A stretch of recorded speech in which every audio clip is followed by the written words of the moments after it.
రాజధాని అమరావతిలో మౌలిక వసతుల కోసం మరోసారి భూ సమీకరణ చేయాలని ఏపీ కేబినెట్ నిర్ణయించింది. 40,000 ఎకరాలు సమీకరించాలని కేబినెట్లో నిర్ణయం తీసుకున్నారు. 2015లో ఏ రకంగా భూ సమీకరణ జరిగిందో అవే రూల్స్ ప్రకారం ఈసారి కూడా ల్యాండ్ పూలింగ్ చేయనున్నారు. 2019కి ముందు 6 ఏళ్ల పాటు భూమి మీద సర్వ హక్కులు ఉన్న వారికి ల్యాండ్ పూలింగ్లో నష్టపరిహారం, ఇతర సౌకర్యాలు కల్పించేందుకు కేబినెట్ ఆమోదం తెలిపింది.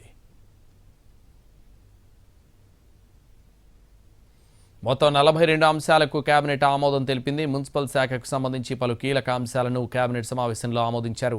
భవన నిర్మాణ చట్టంలో నిబంధనలు సవరిస్తూ సులువుగా అనుమతులు వచ్చేలా కొన్ని సవరణలకు కేబినెట్ ఆమోదం తెలిపింది.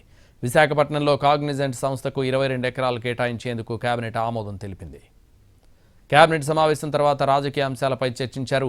పోలవరం బనకచెర్ల అనుసంధాన ప్రాజెక్టుపై తెలంగాణకు ఉన్న అనుమానాలను నివృత్తి చేయాలని మంత్రులు, నేతలకు సీఎం చంద్రబాబు సూచించారు. తెలుగు రాష్ట్రాలకు సంబంధించి సున్నితమైన అంశం కాబట్టి ఈ విషయంలో మంత్రులు ఆచితూచి మాట్లాడాలన్నారు.